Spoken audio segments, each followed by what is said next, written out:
And the same people that Puffy told Wolf he was leaving him for is the same people that ended up killing Wolf. That's wild, man. Well, you know, he told Wolf he didn't need Wolf no more. I saw my brother's picture on the big screen. Really couldn't believe it because I know that's not my brother's character. It was a shock to his father and I. I guess somebody must have said something to him. And next thing I know, you know, Wolf, rest in peace, you know, he let off a shot and let off a couple of shots, and Suge Man got right there. If you're into hip-hop, especially from the 1990s, you've probably heard the name Anthony Wolf Jones. Most folks think of him as just a bodyguard for Bad Boy Records and Diddy, but he was way more than that. He was actually Diddy's childhood and best friend. That wasn't his former bodyguard, that was his friend. You know what I mean? That was his childhood friend, you know what I'm saying? He definitely, I hired one of my friends, you put him on, okay, you do security, but that was his friend. Wolf was there even before Bad Boy Records was a thing. He was even one of the early investors who helped Diddy build Bad Boy Records from the ground up. But then tragedy struck in November 2003 when Wolf was killed. Now, the names that pop up when you talk about his death are Big Meech and the Black Mafia family, BMF, who were actually close friends with Wolf. But the real twist is that the person behind the fallout between BMF and Wolf, which eventually led to Wolf's death, was supposedly none other than Diddy himself, his own best friend. Apparently, Wolf and Diddy had a falling out because Diddy wouldn't pay him the money he was owed, and Wolf wanted out of Bad Boy Records, which was not good news for Diddy because Wolf knew all his dirty secrets. So I think they had a chance to buy it, and Wolf wanted his money. And they was cool, but Wolf wanted to do other things. And then Puff said, yo, I'm gonna get your money. I'm gonna get your money. When I do this Universal, I think a Universal deal or something like that, he said, I'm gonna get your money. And he said that when I get your money, I'm gonna stop f***ing with you. So is it that Diddy couldn't take Wolf out himself, so he supposedly stirred up beef between Wolf and Big Meech, leading to Wolf's demise? And he said Meech told him, that he didn't need Wolf no more. And he told Wolf that.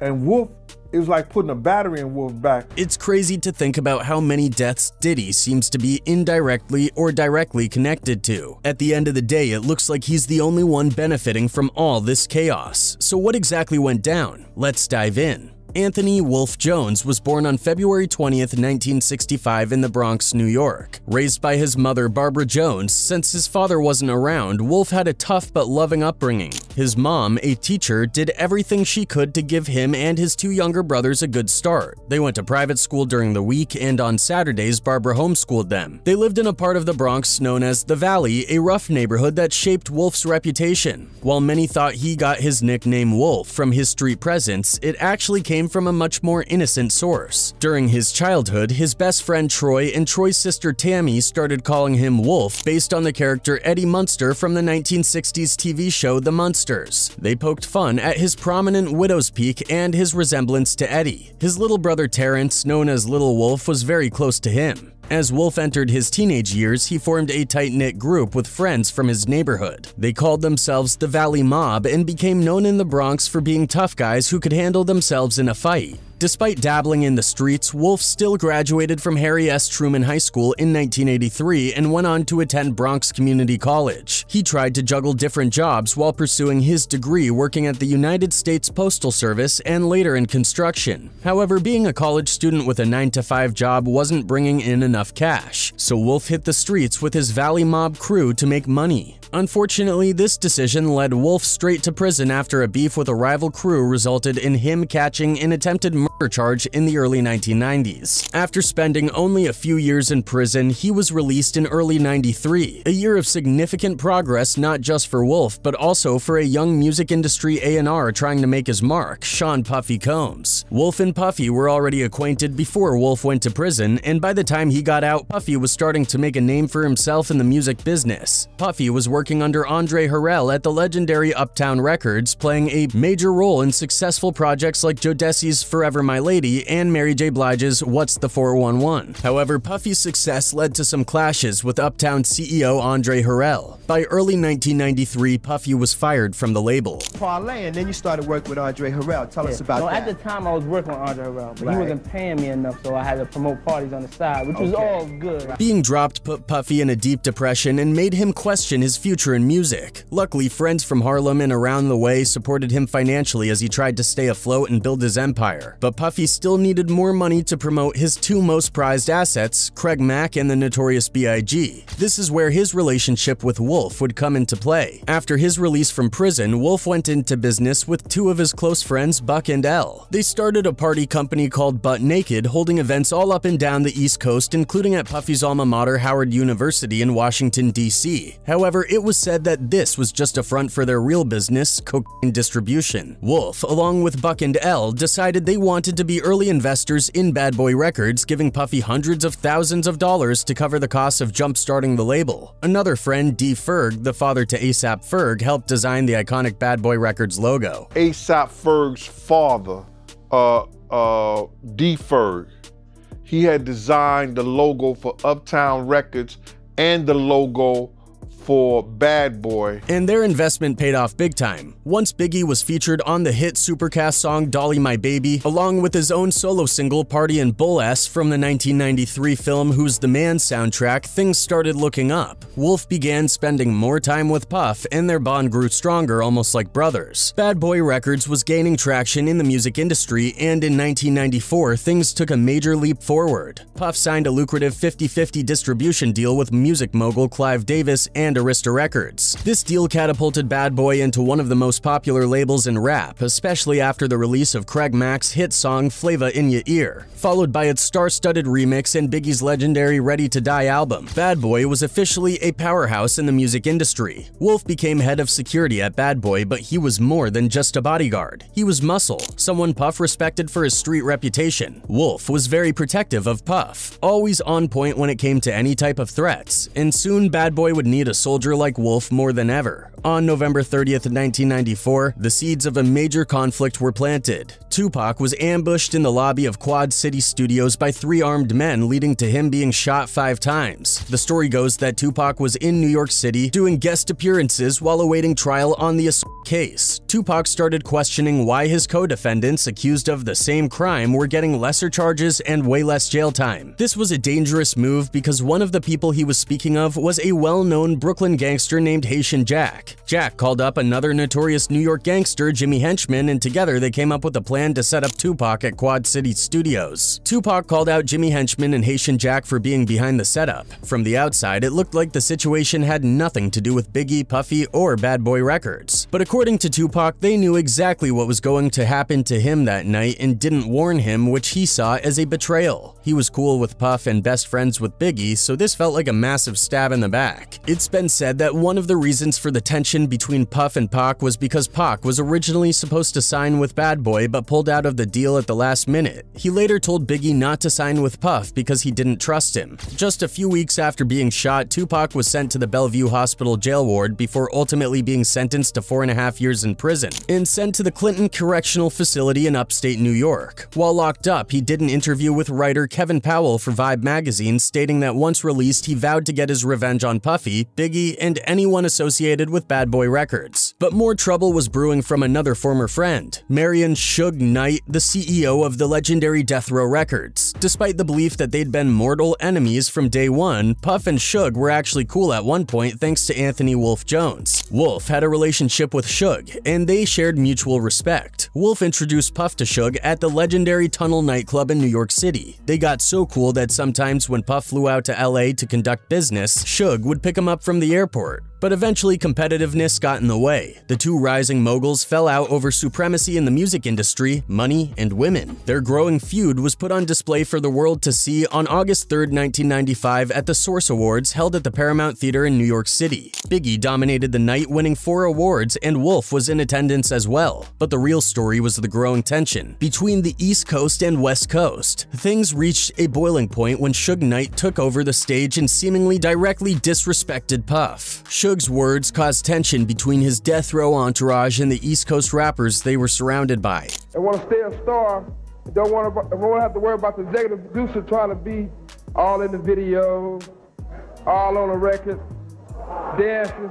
Come to Death Row. According to Puff, he later learned that Suge's infamous insults at the Source Awards were not actually directed at him. He claimed that after having a chat with Suge, he found out the comments were aimed at Atlanta producer Jermaine Dupri. Puff even had a story about how Suge backed down when he pressed him, but that tale would soon be put to the test. Fast forward to September 24th, 1995. Jermaine Dupri was celebrating his birthday at the Botanical Gardens in Atlanta. Both Suge Knight and Puff were invited. The party would become infamous because Suge's bodyguard and best friend Jake Robles was murdered that night. According to Jermaine Dupri, the whole situation started over a simple disagreement. He said he saw Puff and Suge exchanging words, then stepping outside to continue their confrontation in the middle of the street. Puff, taking a sip of champagne, taunted Suge just before shots rang out. When the smoke cleared, Jake Robles was dead. Anyway, they had like their little words, right? And they went outside, and they went in the middle of the street. They were in the middle with Puff the and middle, Suge? Middle of the street, Puff and Suge. I guess somebody champagne. must have said something to him. And next thing I know, Wolf, rest in peace, he let off a shot and let off a couple of shots, and Suge Man got killed right there. But there were two guys there that night, Greg Taylor and Mark Curry, who said they saw the whole thing from start to finish, and their version of events added a lot more layers to the story. Greg and Mark were in charge of promoting Jermaine Dupri's birthday party and had invited both Puff and Suge, hoping to make connections in the music industry. According to them, Suge Knight was on a mission when he arrived at the club with Big Jake. Suge first slapped Jermaine Dupri, causing him to run away. No one really knew what sparked that beef. He came right in and slapped the shit out of Jermaine Dupri. Jermaine ran out the goddamn club. Then Suge turned his attention to Diddy, who was enjoying himself drinking liquor straight from the bottle and hanging out with his top shooter Wolf. Suge walked up to Diddy and started pressing him about money for publishing points on Mary J. Blige's What's the 411 album and Jodeci's Forever My Lady. According to Greg and Mark, Puff responded, "Yo, Suge ain't about to keep being yo B." This provoked Suge, who grabbed Puff, slapped him across the face, and lifted him off his feet. Wolf quickly intervened, grabbing Suge, and a scuffle ensued. Mark, Greg, and the Platinum House club owner V. Johnson broke up the fight. And Wolf reached over and grabbed him. Wolf was so gangster. He said, boom, Suge. Shit ain't going down like this no more.